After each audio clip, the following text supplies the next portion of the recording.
She used to be an actress. She ever do anything I saw? I think her biggest deal was she starred in a pilot. What's a pilot? Well, you know the shows on TV? I don't watch TV. Yes, but you're aware that there's an invention called television, and on that invention they show shows. Yeah. Well, the way they pick the shows on TV is they make one show, and that show's called a pilot. And then they show that one show to the people who pick the shows, and on the strength of that one show, they decide if they want to make more shows. Some get accepted and become TV programs, and some don't become nothing. She starred in one of the ones that became nothing.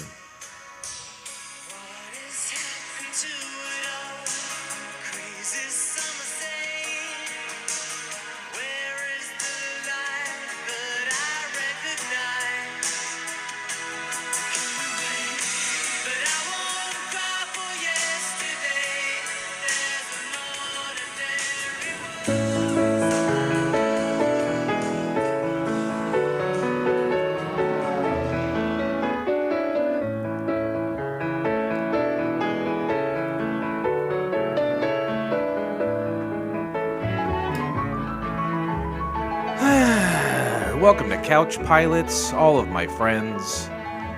It's a show that dares to fly into the unknown territory of awful television pilots of the past. My name is Jason, and with me is my strange new dude. It's Captain Philip Rest. I love you. I love you too. Good morning. How are you doing this morning? And good morning to you. We don't usually do flights in the morning, but it is bright and early. We got a heavy flight schedule. Pardon me. So we are at the break of dawn. Yeah, you know how they say you can make plans, but like Jesus Christ Almighty doesn't care about that? You know, and I've never heard that, but okay. Well, I might be wording it different, but it's like whatever you plan on doing, like it doesn't mean that's going to happen. Yeah. You know? Okay, I got you. And whatever the greater power is that you believe in, whether it's Allah or Buddha, Catfish, or turtles all the way down. Turtles all the way down for sure. Maybe L. Ron Hubbard. You know, whoever it happens to be. He had a nice boat. Oh, beautiful boat. The only boat that I've seen that's better is Vladimir Putin's boat. You ever seen his yacht? Oh my god! I haven't. I imagine it's large. It's very large. It's nice. He looks such a stud on there. Well, it should be large for a man who's in charge. Well, so I made a plan to record some podcasts. Okay. And the plan for this show is always every other Monday we do 2 episodes, right?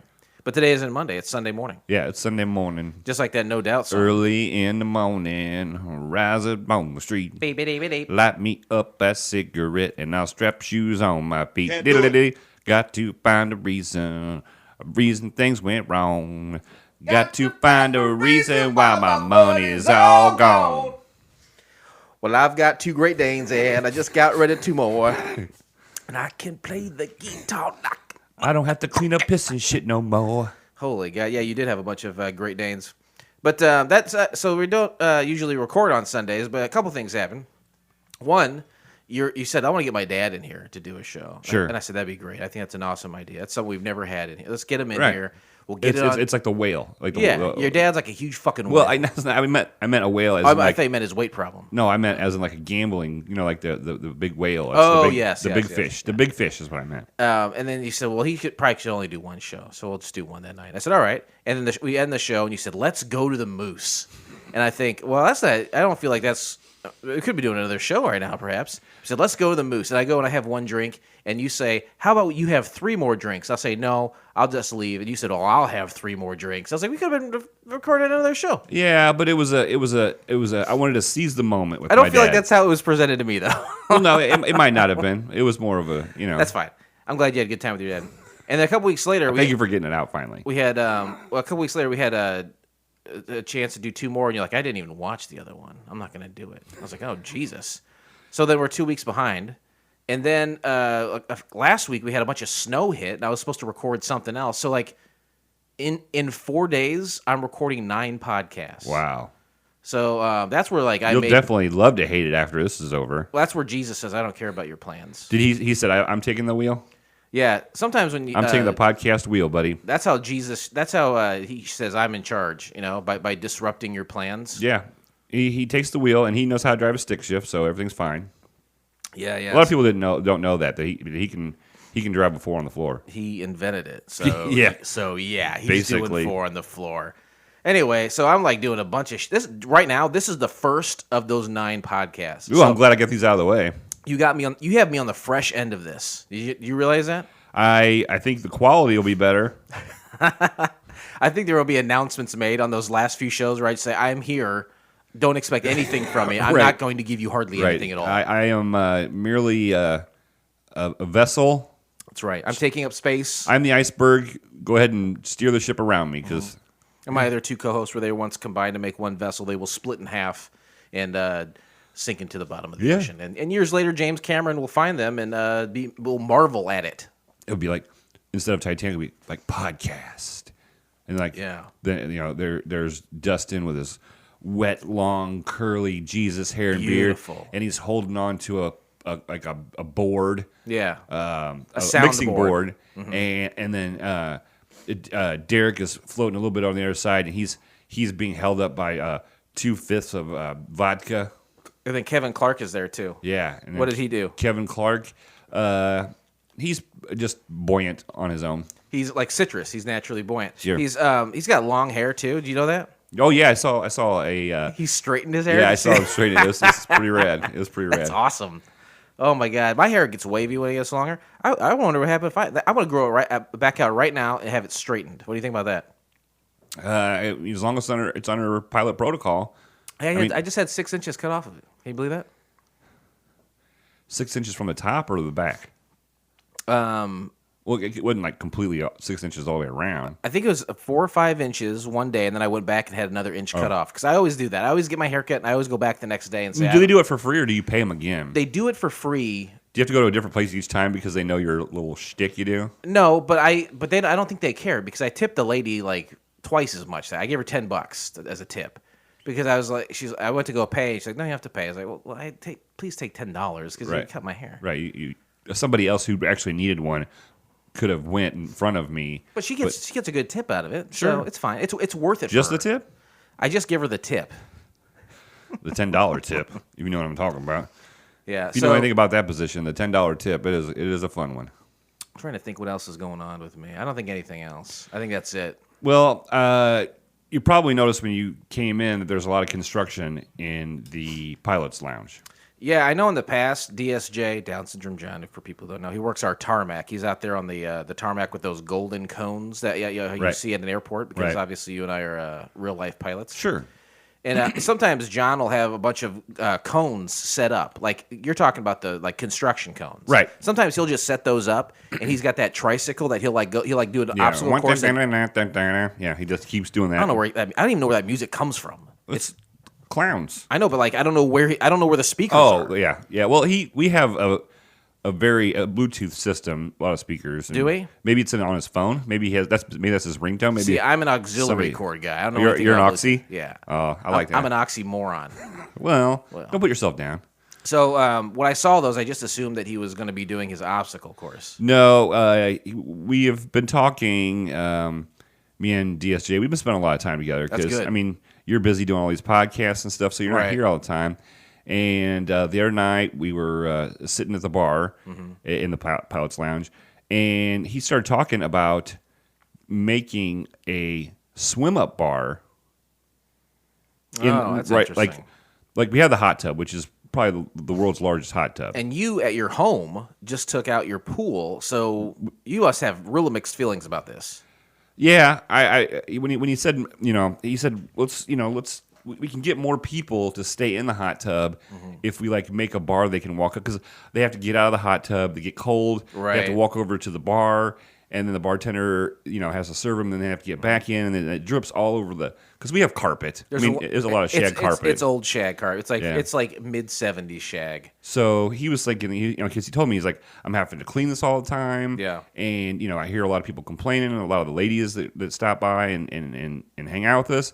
So we're actually going to put a swim-up bar on the backside of the hot tub. We are going forward with it. Yeah, we've already started cutting the flooring out. Is this Patreon money we're doing this? Yeah, for sure. All the Patreon money. Yeah, all the Patreon money, and also we got some of those COVID grants.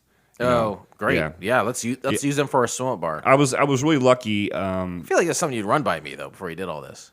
Huh? I feel like that's something you would run. Well, you've by been me. busy, and I don't want to bother you. That's fine. I don't want to be bothered. Yeah, I mean, like the other day you called me and I didn't answer. Yeah, I know. I didn't. I was Jesus probably talking Christ. about that, and then I called you the next day, and you're like, "So what do you want?"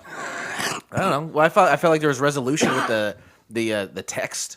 Well, I thought After it would be. I was like, "Oh, well, yes, I missed his call, but it would be appropriate to call him back and say, to see if the Should you like in that situation? Do you think you should announce why you're making the call, or I should just assume it? Because if I assume and it's That's true. wrong, then maybe I look like a dumb boner. I should have said, "Hey, Jason, what's up? I'm calling you back because I missed your call last night." I should have said that at the right off. Maybe I don't know what the proper etiquette is there. I'm just throwing out options. If there's anybody who's got good telephone etiquette, Please call us. That thing that nobody ever uses anymore, the telephone. Yeah. What's the number for that? As a matter of fact, let's you know what? Let's do all of our contact information at the top of the show. Okay. Why don't you give it out? Yeah. So couchpilotspodcast.com. That's the one-stop shop. You can check out all of our episodes, past and present. We made over 300 on purpose. Yeah, yeah. And you can go to our Instagram from there. You can email us from there. I think you can go to our Facebook from there. Yeah. Our YouTube, I think, has a link even. Yeah, this is what I've noticed about our YouTube page. All of our videos have at least one view. Right. And also, all of our videos get an email from YouTube telling us that we we're got in them, violation. and we love your videos. Keep them coming. Yeah. And we say, thank you, YouTube. You don't have to do that. They use MailChimp. Yeah, I love MailChimp. So, yeah, that's the place where you can go and check out all of our stuff. You can go to Spotify, and that has all our episodes. If any of the podcast app of choice. Yeah, I want to just say this right now. We want to make this crystal clear that Blake and I stand behind Joe Rogan. Whatever Joe Rogan says about the N-word, Horse tranquilizers, the N-word, and the horse tranquilizer, whatever he says is about ways that you should cure COVID or the fallacies behind it, we stand behind Joe Rogan. For sure. Hey, us. Doesn't he look like he's about ready to burst? He looks like a sausage about ready to burst, doesn't he? Yeah. He's not even like a fat guy. He just looks like he looks like he's a guy who's in his mid-50s who's pumped himself full of like steroids and pills and works out to the point where if he gets like a pinprick on him, it's just going to be hot, delicious, savory juices pouring out of him. And I think it's going to start with his head. So, it's just going to shoot out. Oh yeah, for sure. So we got that all the contact that phone number don't work no more. It's probably dead, right? It expired. Yeah, so nobody was using it. So don't worry about that. Nobody was using it. I've got to look into making a new one. If you don't know what your dumb voice sounds like, you will never know. Not through us, anyway. You will never ever know.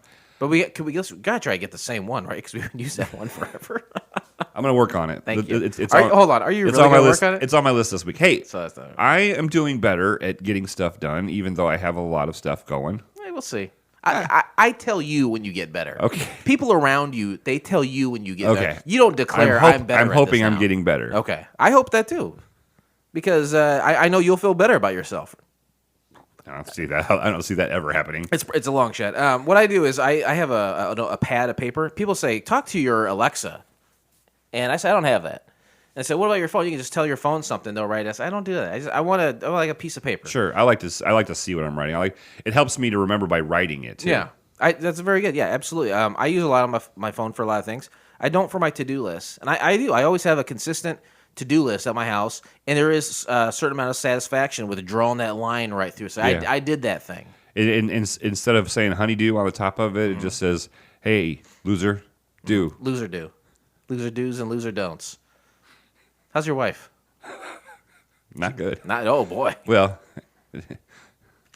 I mean, her health is fine. Has she taken a new lover? Except I wish she would. Would that be good for you think? I think it would. I think it would be great. Would you want to like stay married to her, but she had like another thing going on, or not? Or would that be like a reason to end the relationship? I don't know. I mean, I think there would have to be some discussion, some mature discussions. And we're so good at that now. Today, you're in your mid-40s. Today I got in trouble because I came home from bowling and I went in the kitchen. As soon as I got home, I went into the kitchen and I heated up 2 pieces of pizza. Right. You got in trouble for that? Mm-hmm. You're of course 100% you're leaving something out. No. What? Okay, well, what was the response to that? She was mad because that was selfish that I didn't ask her if I wanted to heat, if she wanted me to heat anything up for her. Okay. So if that was me, and a lady said to me, I'd be like, man, shut up, bitch. But I know if it's you, like I said that's ridiculous, and that's that's not good either. I said that is ridiculous.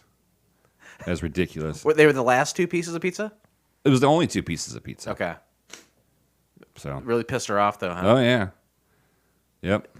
But that's just something I say though, bitch, shut up. Or, but I don't think you should. Say that. I said it was ridiculous and petty. Let me ask you this. So this is your 3rd marriage. We'll get back to the bar in a moment. I assume that you found when a marriage ends or any relationship, there's a line that is drawn, and people say, "I pick Blake," or "I pick the Carrie Ann." I think is one of the ladies, right? Have you found that to be true? People pick sides, and not a lot of people kind of try to walk that line between both. I know everybody's gonna pick my side. I mean, if this thing ends, I'm coming out with a bigger camp. Blake, if it ends tomorrow, you know I got your Oh, back. I know, bro. You know I'm not choosing Molly. What's she done for me lately? Huh? I thought you were doing the circus song again. Ooh, yeah. No, what have you done for me lately? So the bar should be done in a couple weeks, and then we got some other things we're gonna do. Is that tiki? Are we doing a tiki style or what? What is it? Definitely tiki style. I like tiki. So, everybody thought we were crazy when we put a stripper pole in the middle of the hot tub. Right. Because, water, we've talked about this before, water is a repellent. It's stainless steel, and then we have it waxed constantly, so it keeps it sheen. Sure. And that's what we said. We said we want a good sheen on it always. It stays slippery, so when girls are dancing on it, it doesn't go... Yeah, we don't want any stainless steel burns on these ladies. Those, what do they call those? Strawberries? Like, what do you... Raspberry. Mm-hmm. There's a P in raspberry. Did you know that? Yeah. Yeah, why? I don't know why it's there. I don't know. So, there we are. Tiki. Is Chad the maintenance man helping you with that? He's checking in on the project, but he's not helping. I got a case of Miller Lite, and I wrote Chad on it, and then I put like I told you, I put it under a big box with a stick, so when he goes in there, he gets trapped. Yeah. I'm waiting for it to go off. Good. I got a Ring doorbell to alert me when it happens. I think what's going to happen is the weather is going to have a break pretty soon. Right. And we're going to get into spring, and then there's going to be phone calls or, hey, what's going on? You come help me camp. And I think this year I might go spend a little bit more time at the old lake, if you know what I mean. You're going to kill yourself? Is that what that means? No. You said you know what I mean. I feel like that's you're hinting at a metaphor. I might just hang out there in the wilderness and nice peace and quiet, if you know what I mean. Where pizza abounds and there's no obstacles between it and you? Yeah. Are we going to record out there? I don't think you want to drive an hour just to record. I want so badly for Chad to run the board. Can you see him sitting there silently, very quickly sipping his beers to completion, and then pressing... And then just pressing mute over and over and over again for no reason? Can't do it. Can't do it. Good job. I played Ordinary World by Duran Duran. Wait, you think that's one of their last hits? It probably is, right? Probably. That's early, it's like 93, 94. Yeah.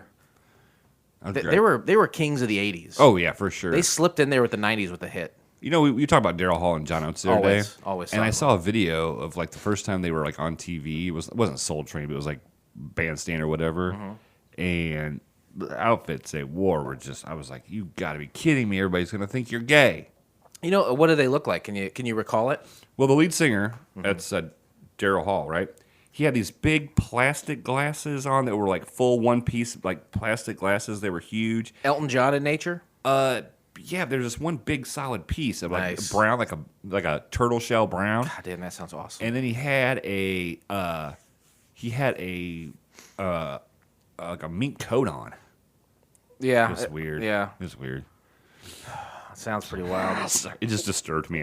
It's obviously stuck with you and shaped how you're doing the show this evening, or this morning, I should say. Something I've noticed about Hall & Oates, like when they really hit their stride, when they're in their prime, when they're blasting out hits, They look like they belong on Miami Vice. Right? Oh, for sure. Yeah. They always have like... They look like Crockett and Tubbs. Exactly. They've got the T-shirt. They've got the pastel overcoat with the big pads in the shoulders. And the sleeves are pulled up and scrunched at the elbow. Shoes, no socks. Right?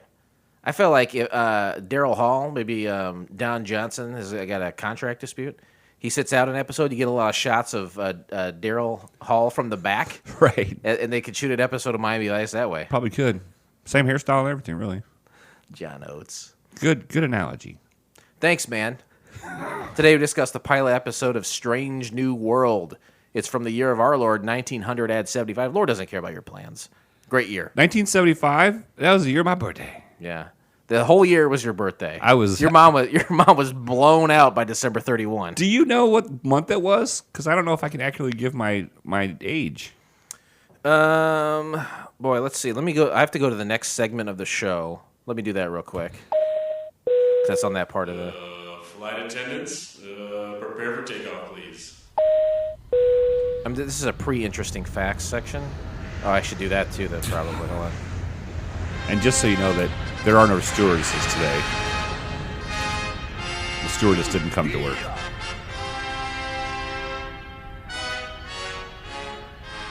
Oh, look at this. Strange New World is an American made-for-television science fiction film which first aired on July 13th, 1975. So you would have been a little baby boy. I was 4 months old. All right, end of interesting facts.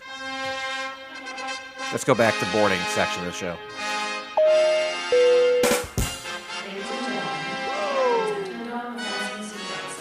Sorry, we can't go to one segment without going the other. I did not realize when I asked that question that it was going to be so difficult for you. I apologize. It wasn't difficult. It's just time consuming. I apologize. I did not know that it was going to go that way. It's laborious, but like a labor of love. I thought it was like a labia of love. Oh, like pussy lips? Hold on. I always get confused. What's the correct anatomical term? Is it pussy lips or labia? I think it's Santa Maria. No, the Santa Maria is on the inside. Ooh, I thought that was the name of the boat that replaced the Titanic. Oh, I thought it was the inside of a woman's vagina. That's just cavernous. The ladies I've been with anyway. You know what I mean? Where are you at? Where are you at? Hello! Today. All right, let's go back to 1975 in our minds. And to do so, we'll talk about things that happened in that year so we can properly understand and process all the things related to Strange New World, because to do it any other way would be uncivilized. Right. I really latched onto that since you said it. You can't judge a pilot from 1975 based on today's standards. We didn't have 3D printers back in 1975. Now that they practically print everything I own. Sure. Except your collection of Pyrex. Yeah, but sometimes if I get a damaged Pyrex, I go to the 3D printer. Repair it. Yep, that's true. In 1975, we didn't have the designated hitter in baseball. I mean, the pitchers had to bat all the time.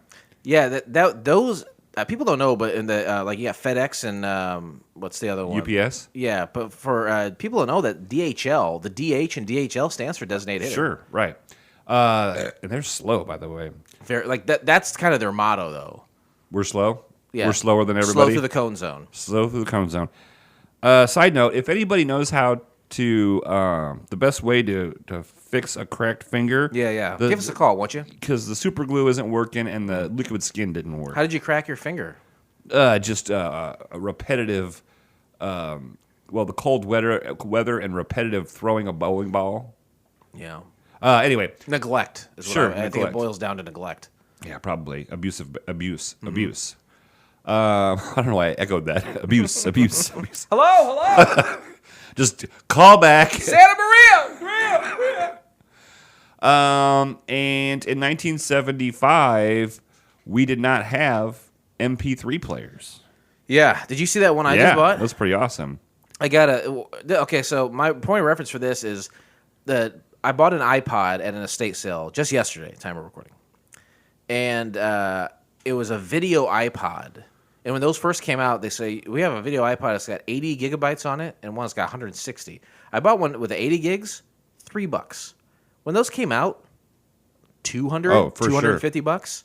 The iPod is maybe the greatest invention of the aughts to me.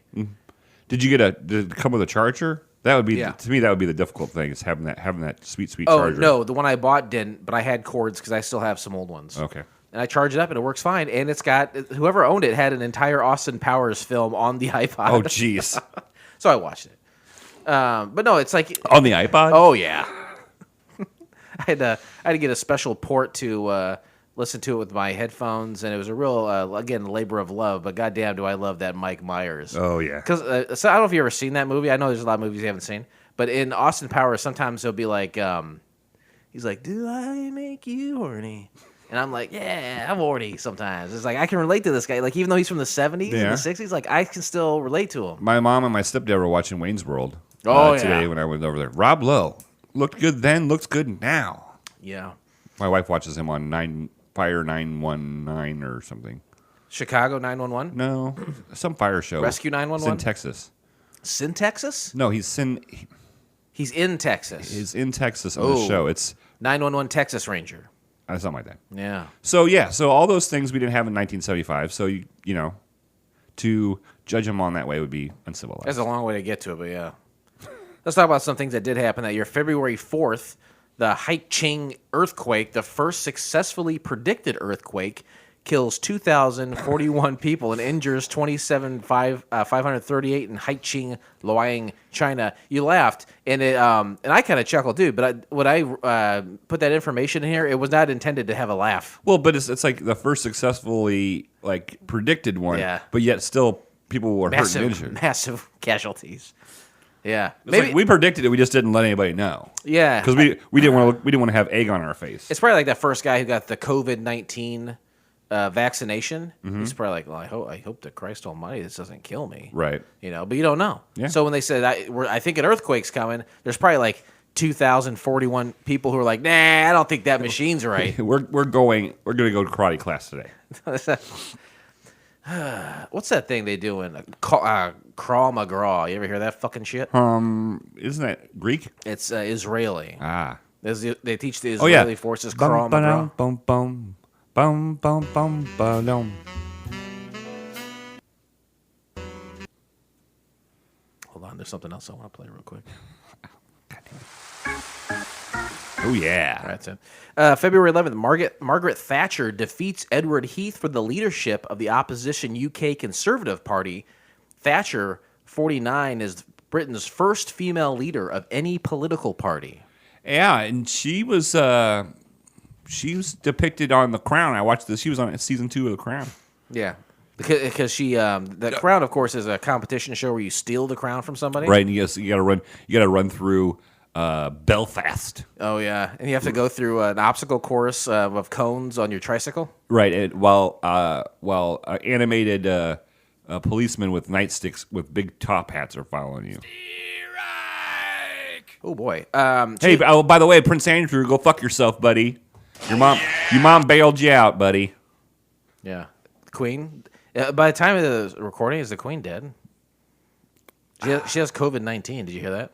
Oh, I didn't hear she had. I knew that Charles and his wife did. Well, she's 95. Sure. And a few months ago, there was a headline that said I heard her back. They say the Queen has entered a new phase of her health, which means like this bitch is old. Right, she's going down. And something's happened. I mean, it's the human body is not long for this world. I'll tell you what, though, if and when she does pass, I think I will take that. I will. I think I will take the day off to watch the coverage. Yeah, I'll probably take the day off too. I work at home. I'll watch whatever I want. I get a lot of watching done during the day. I don't know about you. Are you a wheel watcher? Oh, well, I mean, if you're talking about the big wheel that they spin on the Price is Right to get to the Showcase Showdown, then the answer is yes. There you go. But then they said the Queen said I woke up and I couldn't move, and then they had a thing where it says now she has COVID-19. That's not good for a 95-year-old person. No, I don't. They don't do so good with that. Well, my thoughts and prayers, THOTS, of course, and prayers with Queen Elizabeth. The only queen I know. I don't think if she's not going to die from COVID-19, she's going to die from embarrassment that her son's a fucking pervert. Mm-hmm. Well, I don't think you get like a golden palace with billions of dollars without having some real dark, fucked up stuff in your past. That's so, true.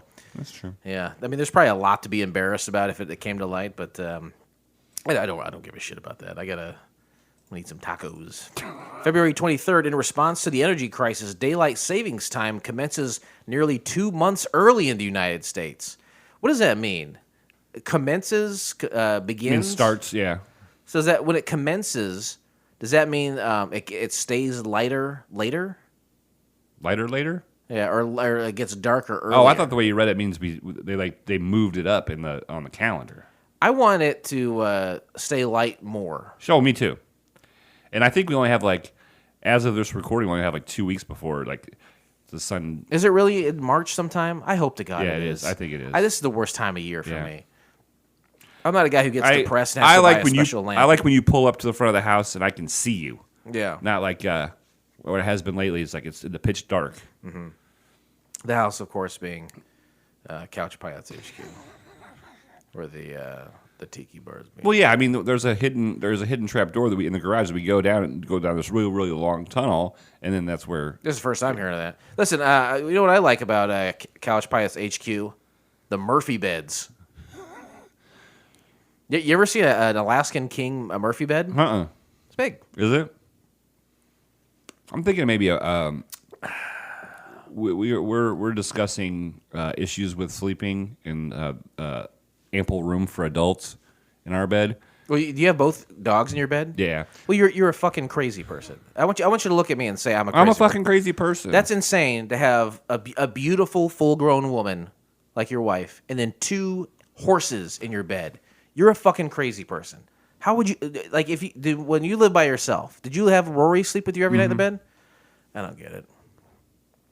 I don't. Mika does really good with me. She'll lay up next to me and we cuddle but she in the middle of the night is when she torments my wife.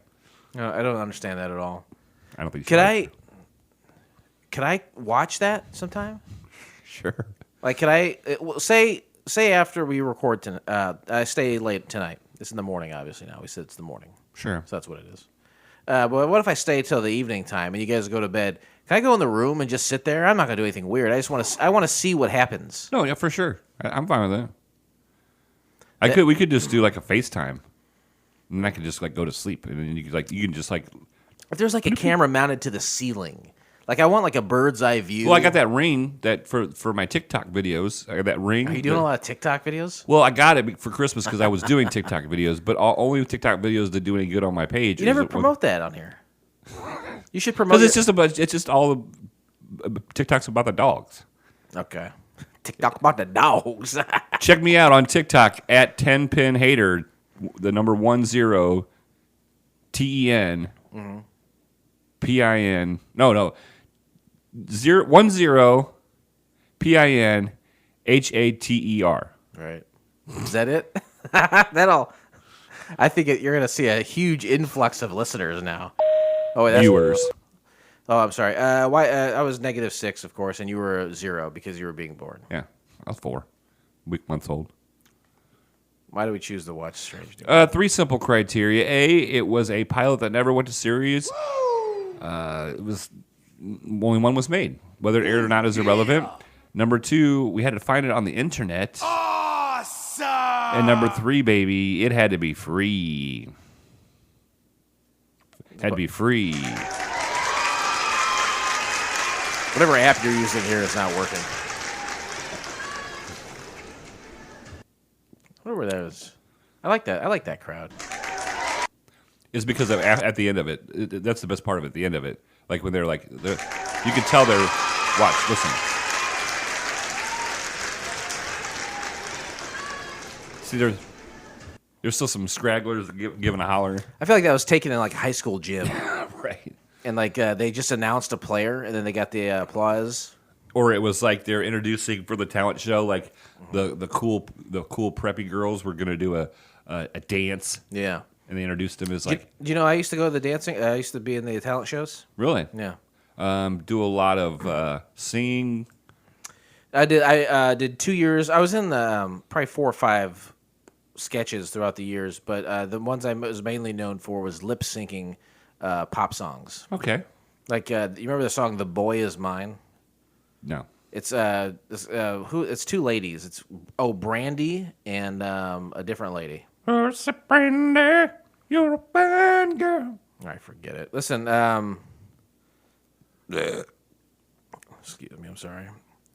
You can find the entire episode of Strange New World by subscribing to Couch Pilots and SoundCloud, Spotify, Apple Podcasts, or your favorite podcast app of choice, and then simply click on one of our classic Lee Blue links in our show notes, or go to YouTube. Blake? You know what to do, Tube. Can't do it.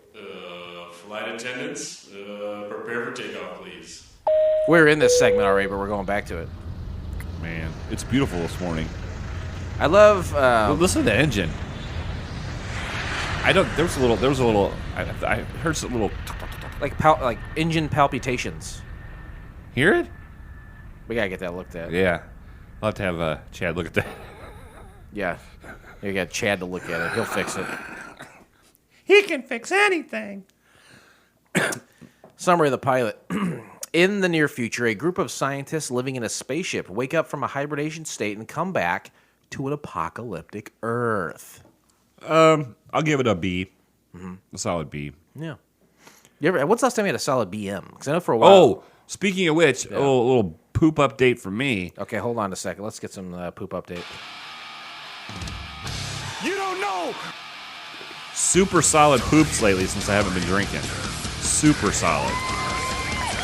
Some would say uncomfortable. I think I ruined the tablet. There's got to be less things to press. Oh, boy, that ain't good. I really don't know what I did. Do you want me to look at it? Wait, there's the home button. I'll get it back into it that way. E.T. phone home. You stop drinking as much? Yeah. It's probably a good idea. I cut her down. Now, before you would say, I've lost a lot of weight because I don't eat a lot of food. I just have I go to work, and then when I come home from work, I just drink until I go to sleep or pass out, whatever it is. Right. And in that way, you've lost weight somehow. Are you concerned about what your weight's going to do now that you stop drinking? I'm eating a lot of ice cream. That's my new thing. Oh, that's not good. I'm fucking chowing on some. I think I've eaten like 2 gallons of ice cream in the past. 2 gallons? Oh. What's the brand of ice cream that you're eating, and what flavors do you like? It was the Kroger brand. All right. I had Dreamsicle, orange and cream, and then chocolate chip cookie dough. And dude, I have never been it's the middle of winter. I hate being cold. Yeah. I'll tell you what, man. I've been fucking chowing on some ice cream. There's a reason Santa Claus is jolly. He's a big fucking fat guy. Maybe you're gonna turn into a huge fucking fat guy. I'd say give it 2 months, and all that weight that I lost at one time, I'll be gaining back.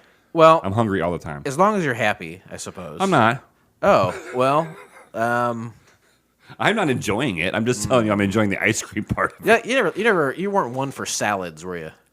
I can eat a salad, but it has to have it has to be prepared a certain way. It can't be like a tuna salad or a chicken salad where it's almost all mayonnaise. No, I want leafy. I want some chopped onions, maybe some chopped green peppers, some croutons, a lot of cheese, bacon bits. Yeah. That's my. What's your dressing of choice? Italian or creamy Italian. Okay. But I will do that. But I just don't like sitting there making it. I never, you know what I mean? Like the night before. And then you can't put the croutons on it because if you put it in the fridge, then when you get to work the next day, then the croutons are soggy. I think you're better off just sticking with the 2 gallons of ice cream. That sounds a lot. My life is high maintenance. People don't understand that to be this fucking insane. Right. It's not like, just, unicorns and fucking rainbows all the time. I mean, this shit takes work, and it is difficult. Yeah, when I think about people being insane, I usually think it's all unicorns and rainbows. Interesting facts. Jesus Christ. Ladies and gentlemen, welcome to Interesting Facts. This is the part of the show where Jason has scoured the internet to find out facts that you may not know about this show. We just ask that while he is giving these facts, please keep your comments and opinions to yourselves. Listen to the facts, retain the facts, and move on with your life. Don't taint someone else's experience by giving them your 2 cents. You don't know what hard times are, Daddy. Hard Times sounds like eating a fucking gallon of Dreamsicle. Love it. You know my ice cream. Almost the only ice cream I'll eat is Breyers. You ever buy a? Oh yeah, my grandma used to always buy Breyers. You look at the ingredients for like French vanilla or like original vanilla. It's like 4 or 5 ingredients, and none of it is corn syrup. Which I don't know if corn syrup just has a bad rap or if it is like poison on purpose. Poison. But I like. Do you like French vanilla? That's a good one. Yeah. The vanilla's a flavor. Okay. Oh no, I know vanilla's a flavor. Vanilla's a flavor, so don't even start with that shit. We already did that interesting fact about when it came on, so we're not going to say that again. We'll skip it. Strange New World was originally a TV pilot and the third attempt to create a series around the post-apocalyptic future created by Gene Roddenberry. You know Gene Roddenberry, Oh yeah. of course. All right. Star Trek. That's right. Oh, very good. I love you. Love you too. The first two, Genesis 2 and Planet Earth, explored Earth after a nuclear war and focused on an organization called PAX that was working to bring peace and order to the world. Roddenberry was closely involved with the previous 2 incarnations, but not with Strange New World, and he is not credited. Fact. Okay. I'll mark him off by my notes here. Thank you. Strange New World is considered by many observers to have been the weakest of the 3 productions which envisioned the world of PAX. Fact. I'm a supporter of PAX. Wasn't that like a cable channel or a network? PAX TV. It had like a lot of like Christian shows about girls riding horses. Pacific Atlantic Conference basketball. That very well could have been too. Stars John Saxon as Captain Anthony Vicco. You call him Tony though. You may recognize him from the Nightmare on Elm Street series, Enter the Dragon, and Black Christmas. Fact. Was he on a pilot that we watched about Julius Caesar? Oh golly, I don't know. I think he was. Is that the one? That's not the one with Alexander the Great with William Shatner. That one? Oh yeah, I think it was. Was it? I think I'd have to go back. He seems like he would be in one of those. He would be a Roman guy. He might. Yeah. Well, he's definitely wearing some Roman garb in the second half of this pilot. Also stars Catherine Bach as Laura the Guide. You may know her from The Love Boat, Cannonball Run 2, and The Dukes of Hazzard. Oh yeah, That's Daisy Duke, my man. Oh, is it? That is Catherine Bach, Daisy Duke. Oh wow, she looks a lot different. You know what I say about that? Boing. It's like a sound of a boner. Because she's hot and you'd fuck her. What? Yeah. What do you? Why did people start going boing to mean a boner sound? Because like it's that's what a spring makes. Like on the door, like the door bumper, so it doesn't hit the wall. It makes that sound. But like right, yeah. But what does that have to do with a boner? Because I've seen springs before, and my cock doesn't go in a bunch of circles like that. I mean, it's like a pig. Well, I think if you took your boner and like flicked the end of it. Did you say if I took or tickled my boner? If you took your boner, okay, gotcha, and you flicked it down, right, it would go up and down, up and down, up and down until. Oh, so you think that's where it came from? Yeah. Okay, then yeah. End of interesting facts. Okay. Twitter responses. Twitter responses. I wonder if Jason got some Twitter responses. No, this is an hour and a half pilot. Jeez. It was, I'll go as long as say is like an hour and 35 minutes. Very long. Some would say punishingly long. I fell asleep, and then I had to go back and rewind it when I woke up. I will say, too, that if you dig a little deeper into this, some would say, and understandably so, that this is essentially seemingly 2 episodes of a show smacked together. Right. We have 2 completely different storylines. That was gonna be part of my after we went through it is that that was one of my things is like this is 2 episodes. Well, let's break it down. I'm going to start off real quick by saying that this opens with credits in outer space, and you see the PAX space station, and we get some narration about there being experiments with suspended animation to prolong human life or to make them exist long periods of time during like far space travel. Like if they're going to Mars or something, Say I don't want to age 40 years by the time I get there. What if I go to sleep and I wake up 10 minutes older? You have Allison, Tony, which is John Saxon, and then you have a guy who I call Patrick through the entire thing. Turns out his name is Dr. William Scott. Yeah. Dr. William. I think Dr. William Scott, I've seen him on something too. I'm one of the like Dynasty or something. Yeah, he's been around for sure. So during the narration too, it says a lot of meteors rained down on Earth and essentially destroyed the entire planet. Yeah, I mean that's crazy. Are you worried about that? Like a meteor shower? Because every once in a while I look on, like I'm clicking through MSNBC or whatever, and it's like an asteroid is due to be the closest asteroid ever to the Earth. And 35,000 miles away. Right, and then like 6 months later, the closest one ever. I'm like, they just seem to be getting closer. Yeah, they're really zeroing in on us. But these asteroids, they have like meteor stuff falling off of them. Yeah, asteroids. Sometimes it'll be like it's the size of Texas, and if it hits the planet, my God, it's a world ender, and I would believe it. Sure. But a lot of times, shit that falls from outer space to Earth will get like eaten up in the atmosphere. It'll like come apart and become little fragments. But this sounds like whatever happened to the Earth just pummeled it. It really did, and some people went underground. They said some of the family members of these people in space, and probably like really important people, went underground to try to wait this thing out, and they too went in suspended animation. And so now it's up to these people in this space station to come back to Earth, find them, wake them up, and attempt to repopulate the Earth and help prolong the species. And you know what that means. Do some fucking. A lot of boing labia, Santa Maria action. Love it. 180 years is how long they were in suspended animation. They use a lot of like cheesy words too. This like exit tube. And they use shuttlecraft. Right. It's like there's more technical words you could use. You could think of something up. Or like they would say blast off. It's like astronauts really don't say blast off, do they? That's what I say. Yeah, blast on her face, maybe. Holy Jesus. Well, when's the last time you got laid? You're fucking horny. It's been a while. It's been a while. They land on Earth in what would have been the southwest region of the United States, they say. Desert. And they're driving around what I call a desert tank. And I don't know. Like they just was it part of their ship, and then when they don't show that. It was just there. It's a Jeep with a bunch of cardboard around it. Do you think this is a real vehicle that they made, or is this like a model? Because you never see them getting in and out of it. Is this a tiny model they're using, or do you think this is a real vehicle? I think it's a real vehicle that they put together because they would have to, because they do show a lot of it going through the terrain, and that would be a lot of like miniature.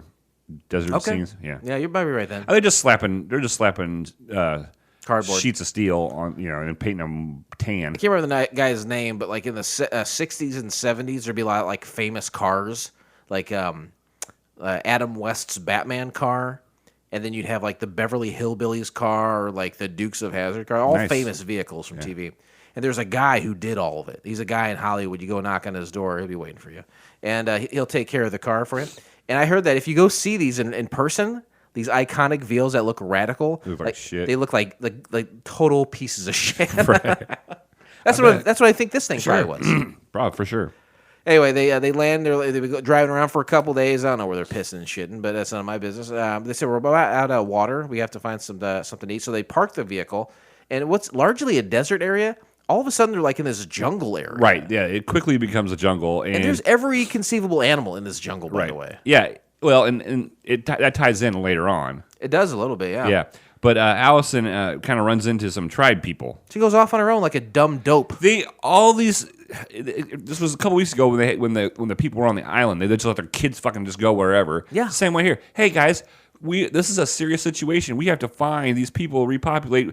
We've been in suspended animation for 180 years. Let's be a little careful. We don't know what kind of animals just are out fucking here. Just go run off by yourself. We don't know what kind of Jurassic Park flowers are going to open up and shoot darts at you. We don't know what's happening. How dare you go off on your own? Right.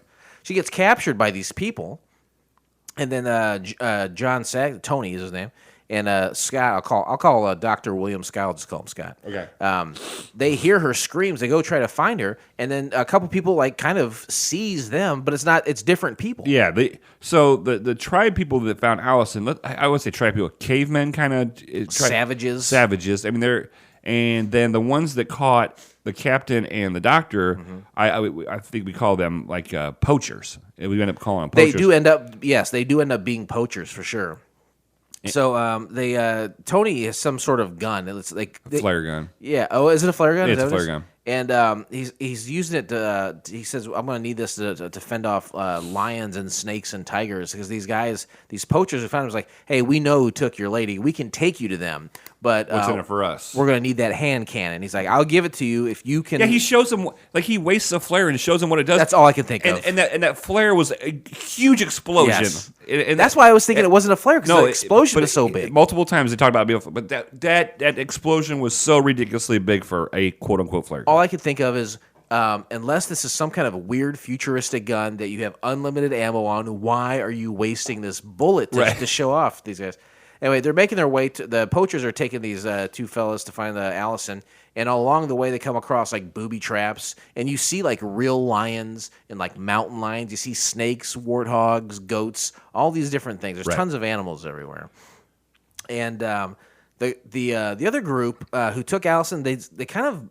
Basically, they deem themselves like protectors of nature and animals and wildlife, and they think that Allison is a poacher, so they're going to punish her. Right, and they have like all these bylaws that they've made over the years. All and these articles, and they keep referring to them, right? Yeah. Articles of the Confederation is what they call That's them. right. They of course, their leader was Jefferson. What was the guy's name? Starship? The Jefferson Starship.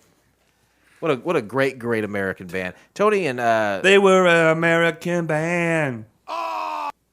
The guides become more and more or less trustworthy as they go on. They kind of have an uneasy alliance, but they become like they try to steal the gun from them at some point. Right. So they really are kind of shitty towards Tony and Scott.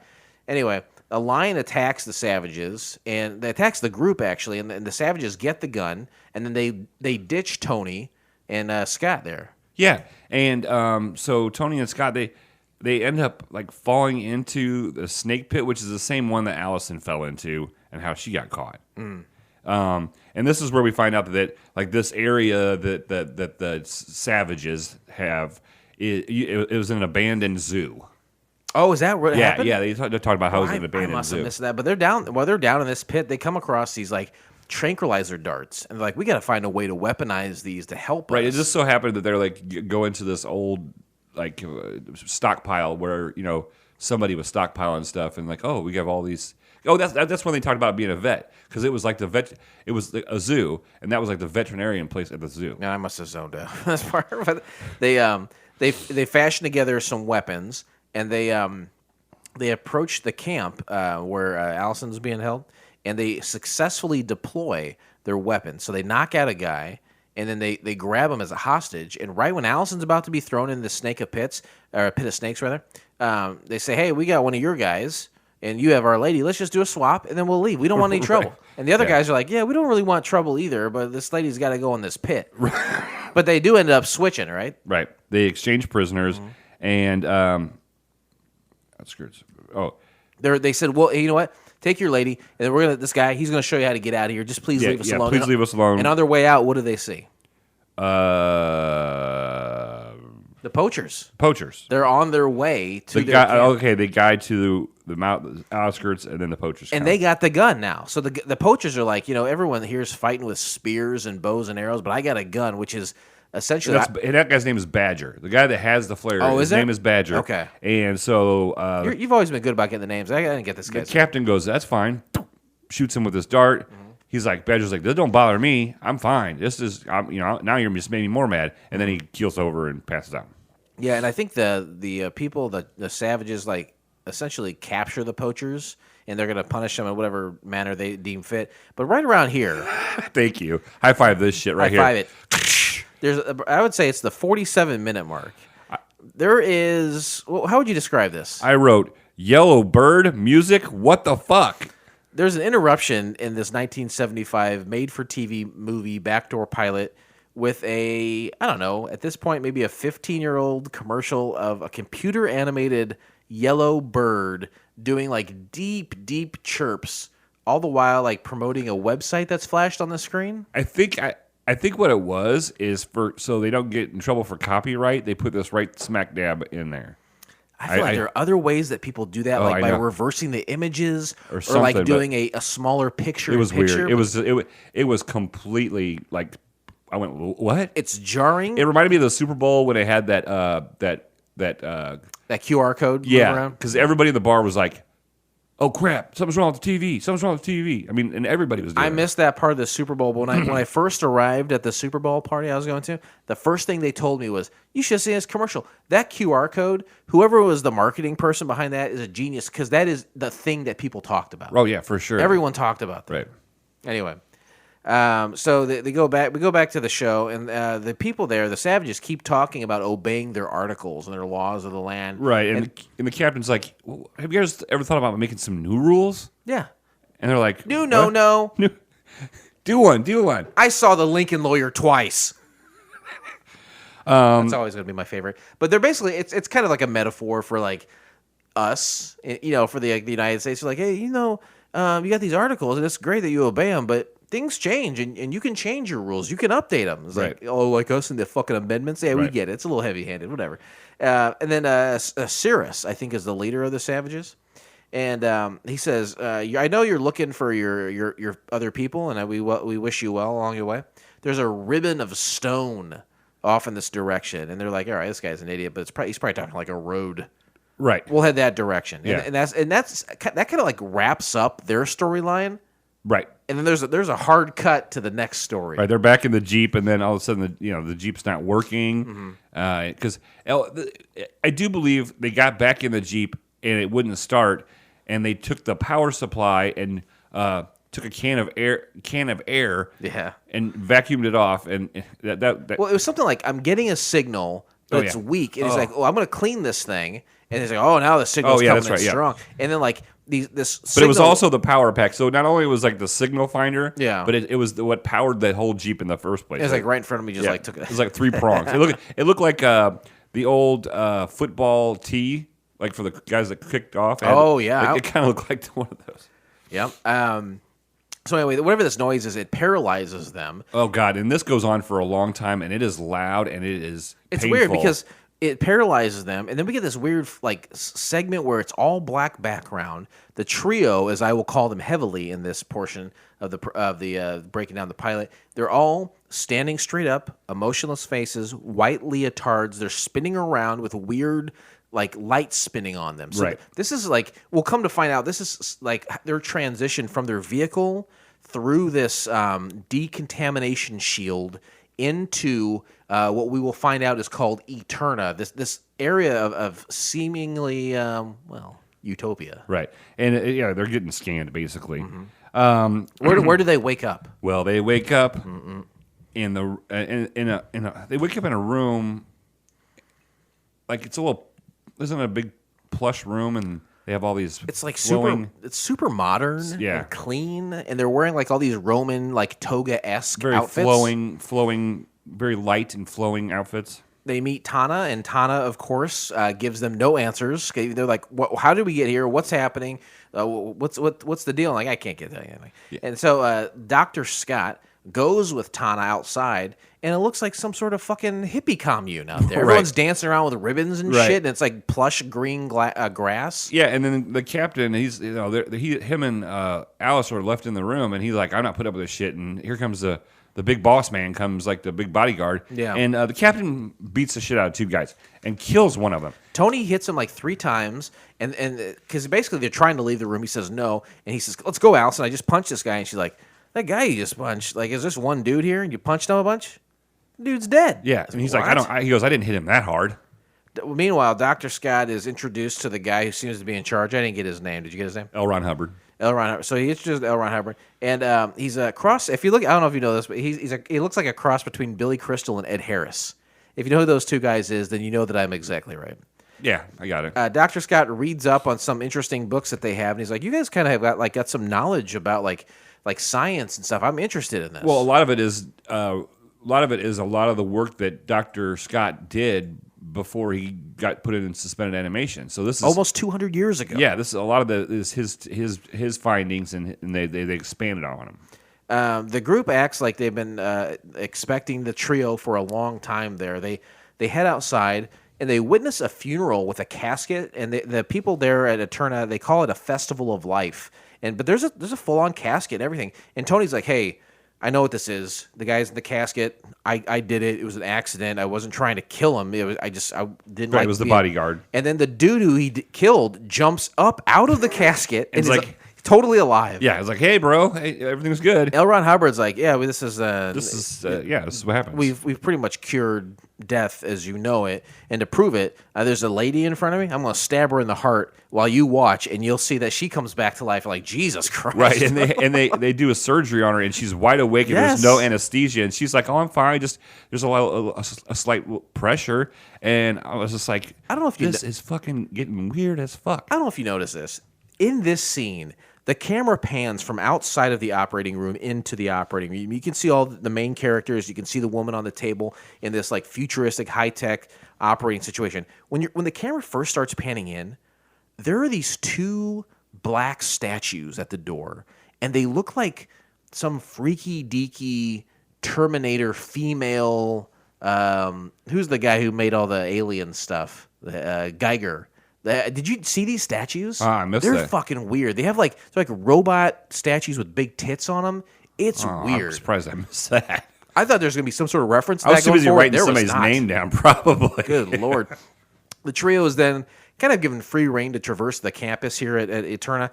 And this setting is like a stark contrast from the first part of the pilot. You know, the first part was all jungles and savages, dirty people, frazzy here. This is neat, clean. Very soft and very hippie kind of, like you said earlier. Yeah. Very hippy-dippy.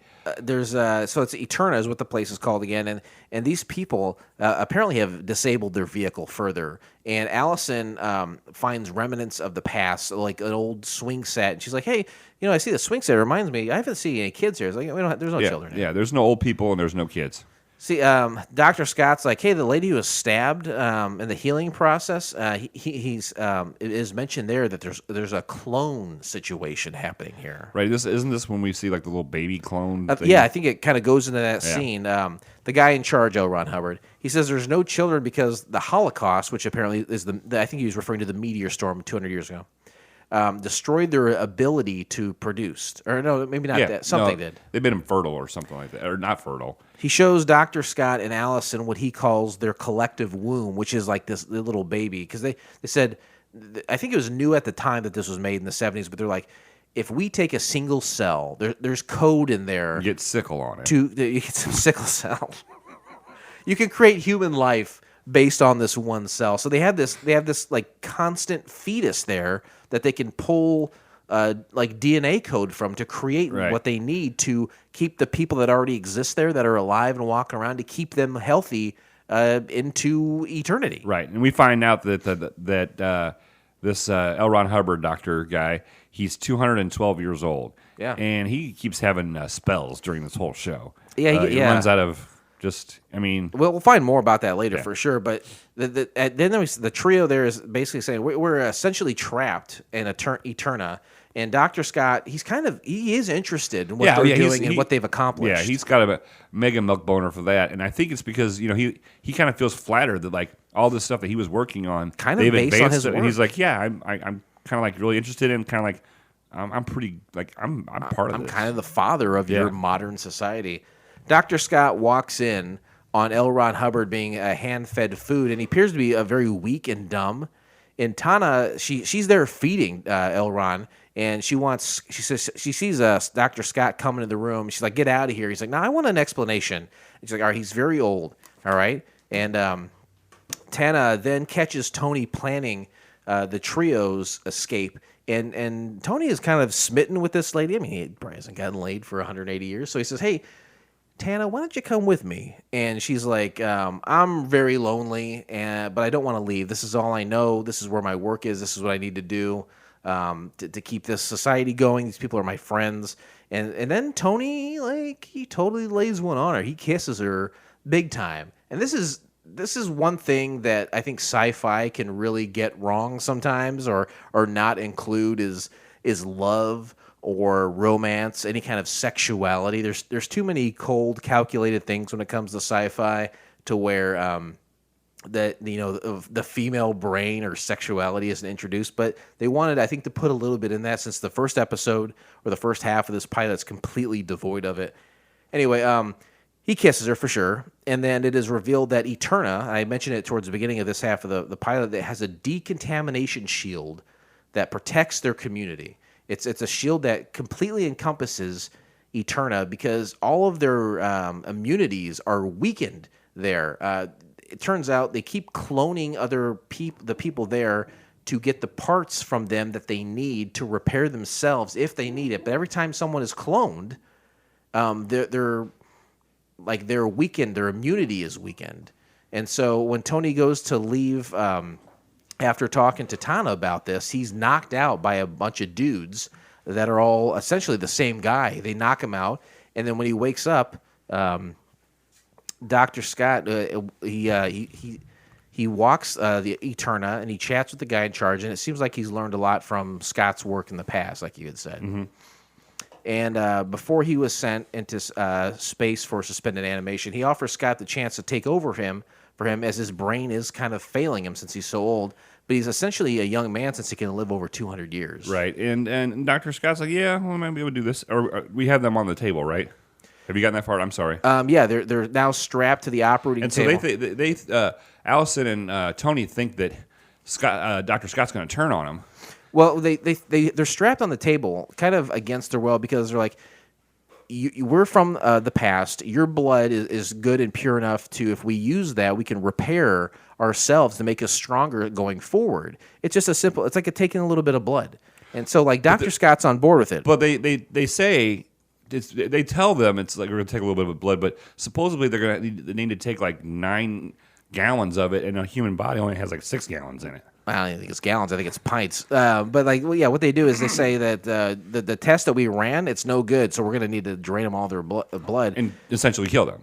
It will, of course, kill them. And Dr. Scott's like I knew he was not going to turn on his buddies, but he was like, yeah, I'm on board with this if it means saving this whole community. But it's like it's like a wink. He's not going to do it. And so he frees his buddies Allison and Tony, right? Yep, they escape. There's a huge brouhaha here. Oh yeah, there's the typical like 70s fight. A lot of punching. Tana is thrown into like that fetus chamber, and it instantly like explodes. There's explosions everywhere. Right, and stuff like everybody's when they get hit, they fall into something, it breaks, and yeah, that's awesome though, isn't it? Oh yeah, I love that stuff. Anyway, everyone there seems to be killed because maybe something that they did there, like because that room's got a lot of equipment in it. Yeah, they're running out of it, and everybody's like on the ground dead. I can only assume that whatever was in that room was keeping that decontamination shield going, and when that was damaged, that shield went down, and whatever the outside world had, those people's immunities were so weak that it killed them damn near instantly. Yep, for sure. Anyway, at the end there, the vehicle's back up and running. They head across a disparate terrain, and that's the end. Yeah, they're on there. They're still looking for all those people underground. Please remain seated as we are now crossing a zone of turbulence. This was 2 episodes of a thing, right? Yeah, for sure. You got 3 characters, and then interacting with 2 completely different sets of people with 2 completely separate storylines. Right, on their journey to wherever. Why didn't this work, you think? Oh God, it was long. I think it was too sciencey. Like, I think it would bore people. Like, after a while, it would get confusing. But it was confusing watching 2 different things happen. Like, they don't really have anything to do with one another.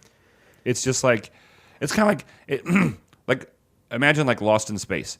They just go to a different area and they just interact with some completely different kind of. There's got to be a budgetary issue here too. Huge budgetary issue. If you are not settled into one, like you watch the show Friends, they're in the coffee shop, they're in the apartment. The end. Yep. That's the whole episode. I mean, you spend $1 trillion on paying those 6 motherfuckers their salaries, but like as far as settings and locations, right? There's nothing. They built a set once, 10 years ago, and they're still using it. Right. With this place, every new episode is like a new setting. Yeah, because that Utopia place, I mean, it was just like, it was lavish, and then the jungle, all that jungle scenes and stuff, not cheap, Lions, real lions. There were real chimps, back real lions. Back in '75. Those lions weren't cheap. Joe Exotic wasn't around back then. Oh yeah, exactly. The tiger cub trade, underground trade wasn't not fully developed yet. Not fully. What I think too is sci-fi sci-fi instantly divides an audience because sci-fi, almost by definition, is written by like white dudes, and it's like white guys with like probably autism. You know, it's like you're sci-fi can be so cold and calculating, and there is if done very well, there is a beauty in that for sure. But it's devoid sometimes of heart, Right. And it's devoid sometimes of humor. And as we saw through these 2 episodes, there was one kiss between Tana and Tony, and a lot of times sci-fi can be devoid of romance. Right. I mean, and it wasn't like he's like, you know, you should come with me, and they kiss, and then she get done kissing, and she goes, nope, not going. I was like, And that's fine. it was like somebody just they threw it in there. Yeah. I don't know. I think, like I said, sci-fi, it's a tough nut to crack because you are dividing your, like, almost every woman is not going to be like, I'm not watching sci-fi. Right. I don't care about that. Yeah. Anyway, if you were to improve this, obviously these are going to be 45-minute episodes going forward. Sure. Why they chose to make this one film, I don't know. Maybe they put a lot into it. It just wasn't bought, and they'd already made 2 of them. Who knows? I honestly think that maybe it was 2 they just put together. If it survived, at least the first season, every episode, you're getting a new situation, trying to get closer and closer to finding that bunker underground with all of your friends and family, right? Right. But I mean, how long does that go before you have to find it eventually? Yeah, it's like Twin Peaks, right? With David Lynch, that lady is killed in the first episode, and David Lynch was like, "I'm never going to tell you who the killer is," and the network's like, "No, you have to tell us. We have to have resolution. There has to be resolution here, right? They have to find the bunker." Right. Eventually. You want to watch Twin Peaks with me? I've never seen it. Ladies and gentlemen, I think you'd as hate it. our descent, please make sure your You definitely hate seatbelts and tray Isn't it the same thing as tables are in Ozarks? full upright position. Ozarks is a shot-for-shot remake of Twin Peaks. That's right. This is on Rotten Tomatoes. It's got an audience score of 12%, which is not good. No, that's not going to get you very far. Blake, what do you think the IMDb score on a scale from 1 to 10 decimal points in play is for people from around the world? 1.5? No, it's 5.4. You didn't cheat this time? No. Why not? Usually you're a pumpkin eater. Why didn't you do it? Well, I'm turning over a new leaf. I'm not going to cheat on IMDb. I don't believe that for a second. I think I it's forgot. I think it's sloth is what I would say. For sure. Is sloth the same as laziness when it comes to the 7 deadly sins? I'd have to assume it is. Yeah, I'm pretty sure. I'm not lazy. I'm just Well. I'm disoriented. You're constantly walking around in a state of confusion? I don't think that's That it. is very true. I would double down on laziness. Critic reviews John Kenneth Murr from Reflections on Film and Television.blogspot. We've all been there. He says, the special effects and sets in Strange New World are all serviceable, as are the performances. There's no denying that the program is a serious effort and, with a little fine-tuning, would have made a good series. Too bad it didn't get the chance to expand upon all the potential. I'll give him that. Viewer reviews, 5 out of 10 scars. The third time was not the charm. We mentioned this is the third attempt at a post-apocalyptic universe series starring the Pax Foundation from Gene Roddenberry. 4 out of 10 What a good name stars. for a wrestling like crew. What would be? The Pax. The Pax? How would you spell it? This was PAX. Would you keep PAX, that? yeah. 4 out of 10 scars. Violent themes killed the series. Huh? The reason Star Trek was so popular because it was a utopian futuristic society which had risen above wars, violence, disease, poverty, racism, and discrimination. It depicted mankind learning from its mistakes and building a peaceful society of exploration, cooperation, invention, and forward progress. This trilogy did exactly the opposite. It showed the degradation of society. Each film, while claiming Pax Peace, was filled with violence, segregation, themes of hatred, and slavery. Yeah.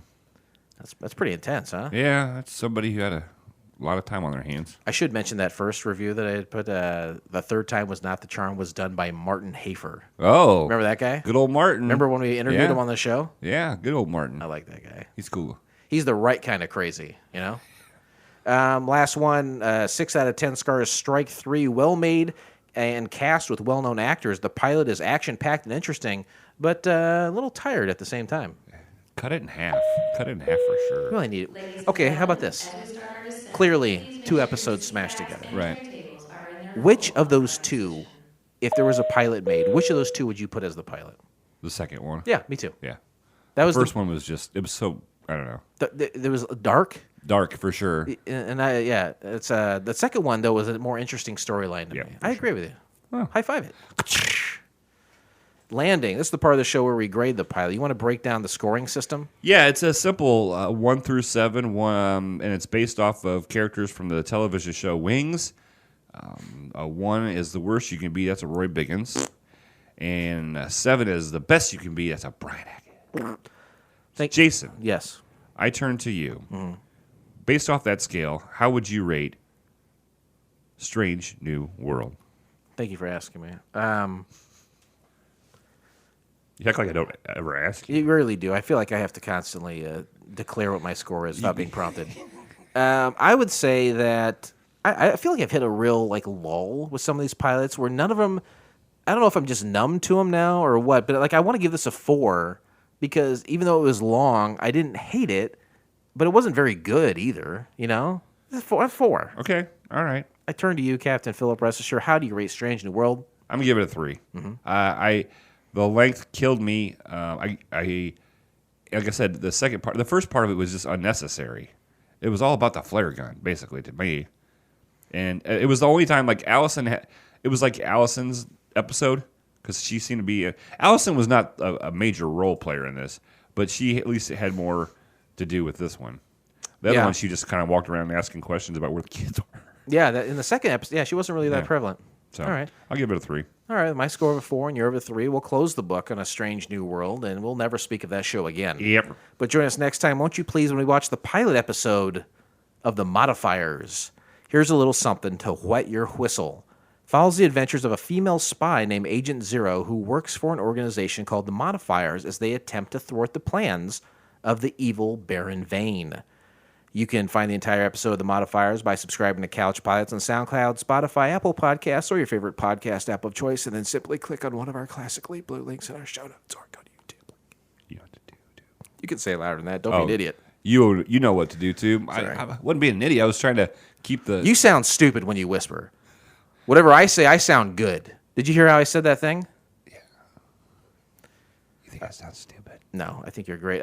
So we already gave the contact information. Yeah, I like that. I'll do it in the front. And, I like it. You said there's a lot of changes you want to do to the show? Yep. And I said, we have to come to my house and do it. Yep. And so I know that we'll never make changes to the show because you'll never come to my house. So I'm going to stick to that. But one of the things I'll give you is we'll do the contact info up front. Okay. The offer's on the table. You come over anytime you want. We'll talk I just about it. haven't had time. I don't believe that for a second. I don't believe that for an instant. You make time for the things you care about. That's right. Do you want me to let me just go through my week so far? Oh, God. Okay? All right, go ahead. All right. Starting last Saturday to this Sunday. Okay, that's a full week, right? Hurry up. All right. So Saturday, I bowled 6 games in the city tournament. Sunday, I bowled. Monday, I took Eli to bowling. We don't get home till 8 o'clock. Tuesday, I bowled. I didn't get home till 9 o'clock. Wednesday, I had to take Eli to bowling. I didn't get home till 8 o'clock. Thursday was Snowmageddon. So when am I supposed to come? And then Friday, I went bowling too. Over by your house. Drove right by. Do I need to say anything to that? Well, you were doing something because I called you on Friday. But you didn't present that to me at all. Because I wanted to see what you had going on first. Just feeling me out. This isn't working. Hey, what? Our friendship. First thing I do when I call somebody, feel them out. I would say we have an adversarial friendship, is what we have. What's that mean? Not healthy. You don't think it's healthy? You're recommending podcasts, like your segment at the end of the show, at the very end. You recommend podcasts, and you have not prepared for that. No, I have prepared. No, for you're it. going to your phone like you're looking for a podcast. No, I'm going to make sure it gets the names right. So you're going to recommend a podcast, and you're not sure of the name of it? Well, I want to say it right because of all the people in it. What do you think is going on right now? What do you mean? What I think is going on right now? You make this very tough for me sometimes. It's called Pen Pals. Or did I do that one? I didn't do that one yet. No, I know that one. Okay, Pen Pals. It's Pen Pals with Daniel and Roy. It's Daniel Van Kirk and Roy Scovel. Yeah, I know Roy Scovel. I've heard of him. Yeah, and so people people write into the show and they're pen pals. And so I didn't know if it was like PIN because PEN. you love bowling. Yeah. So pin pals makes sense. I said pen pals. No. But it's really cool. It's really cool. That's it? Just people write in and they respond to it? Yeah, they respond to it, and and they actually on their Patreon they read the letters back, that the people have responded to the response. But no, it's very cool. It's very cool. If you have an idea, it's not all just jokes. It's they give good advice, but they also are funny because they're two stand-up comedians, right, and actors, but they're very sincere and open. Yeah, I like it. Every idea has been done now. Yeah. If you say I got an idea for a podcast, my response is it's already been done, and 10 people are doing it. But you can do it too. Sure. Because you can't cancel a podcast. Right. That's obviously. Yeah, we're proving it. All right. Well, this pilot may have been... You can't cancel one, but your wife can say, I'm not doing this anymore. Oh, your wife's not doing the podcast anymore? No. I want Molly back on here. It was eventually. foreshadowing. I'm not even going to say the end thing, though. This pilot may have been rough, but it's always a smooth flight here on Couch Pilots. We'd like to thank you for joining us on this trip. We have a good guest next week. I know, that's what I was trying to lead into. Oh, that's what you're doing?